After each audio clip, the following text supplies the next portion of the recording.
Selamat datang teman-teman Gerajak TV. Masih ingatkah kasus pembunuhan tragis Robi Hidayat? Pemuda 24 tahun yang tewas akibat racun cyanida. Kasus ini disebut-sebut dilatar belakangi kecemburuan yang akan juga menikah. Bagaimana ulasannya? Berikut ulasannya.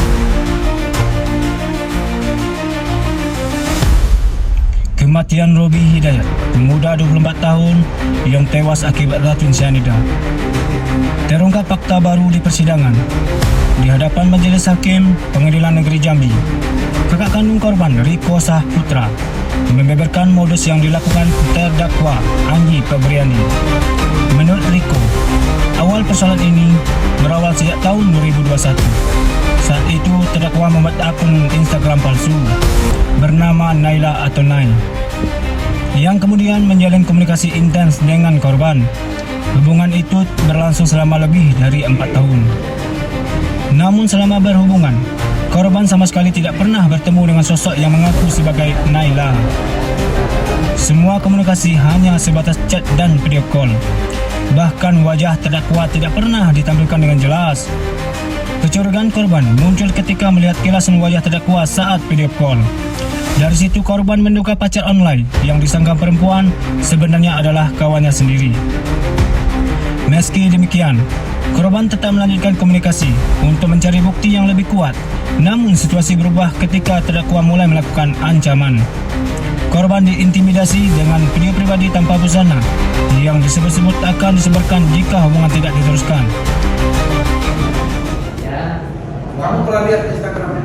Pernah, Pak. Laki atau perempuan? Nggak ada. Kalau di foto-fotonya ya foto-foto masjid gitu, Pak. Air. Profil Nggak ada profil, Pak. Nggak ada. Tapi di dalam Instagram itu masjid, Ya. taman. Ya. Nggak ada gambar orang itu. Kalau di saya nggak ada, Pak. Nggak ada. Diceritakan sama Cuma saya kalau masalah pacaran, nah barulah juga bilang bang ini pacaran. Cuma aku video call nggak pernah lihat mukanya, nggak pernah ada suaranya kalau video call lewat Instagram itu. Jadi pas. Kenapa dia cerita itu? Karena dia mungkin sudah jengkel, mungkin sudah tahu. Waduh, itu Dia, pada saat itu kenapa kok bisa buka cerita itu? Apa kamu yang buka? Di luar? dia sendiri. Saya sendiri. Kamu lagi apa waktu itu? Saya baru pulang dari luar. Baru pulang dari Ya. luar, ketemu dia di rumah. Dari rumah. Terus kamu jam malam pasti siang? Malam, Pak. Malam. Jam berapa? Sekitar jam 11. Habis lebaran tadi ya? Iya, Jam 11 malam. Iya. Kamu pulang dari luar, tentu banyak belum tidur. Apa sampai nanti di luar? Udah lah, biasa kami kan terlambat kan, ya main main Oh, cerita ya. Oh. Terus dia cerita, buka cerita, saya punya pacar.